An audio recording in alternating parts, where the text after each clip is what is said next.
Khalil Thompson taking a year off from Penn State. Penn State. Yes, sir. How are you spending this year to advance yourself personally and in fencing? Personally, I'm taking time off from school because I've been diagnosed with severe depression and anxiety.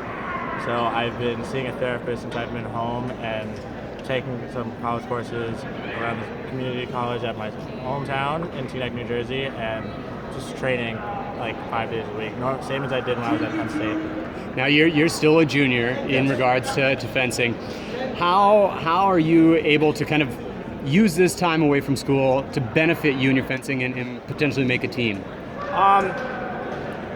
I'm basically still training the same way I was at Penn State, a little bit differently because I have a lot more people to fence in New York rather than do at Penn State.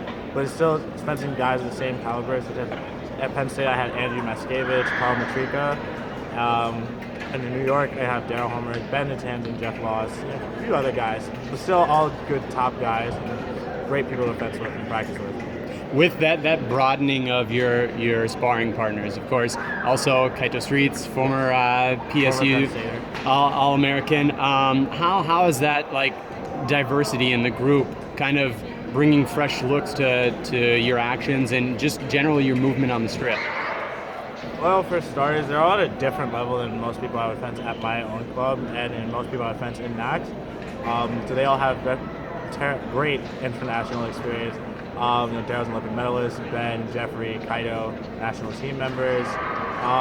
So they just help raise the bar for my level of fencing and help me improve so I can be ready for the world stage. Obviously, you're putting yourself first to work on the things you need to get back to state college.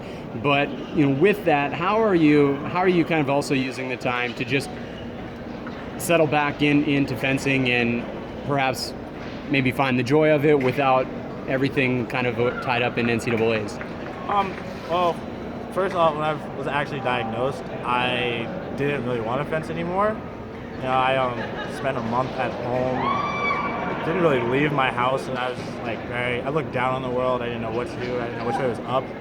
And I had a really good talk with my mom, and we just decided, fencing was the best option for me. Keep going with it. It helps me get out of the house, helps me look towards a brighter future, and I don't really feel down all the time. It's amazing. I love it now. So I refound I found my love for the sport again, and I think it's a true blessing being involved in this sport. In terms of NCAA, still training. I'll have to speak with my coach, Coach West at Penn State. We both cannot wait for me to come back to school, and I honestly wish to go back as soon as possible. Speaking of your love for the sport, you're a very animated athlete. Definitely showed in the junior event 2 days ago. How did you feel kind of that renewed love this weekend? That actually, this weekend, this past season has been a lot different for me in terms of I've reached new successes in both juniors and the senior category. My first year doing Junior World Cups, I had fenced my first senior Grand Prix last month. But so definitely feeling a lot nervous. But, now I'm feeling.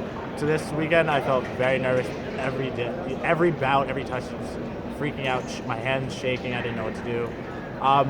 That in juniors that was my third time fencing Chris Walker this season, and last time we fenced him was pretty close. This time it was pretty close. And 14-14, I didn't know what to do actually. I was in Germany. Yes, when I was in Germany, I also had a 15-14 bout. I lost going forward, and I said, I'm going to try something different this time. So I'm going to go back, and then it just happened to work for me. All right, man. Well, best wishes with all that you're focusing on right now. Thanks a lot and Happy New Year. Thank you. Happy New Year.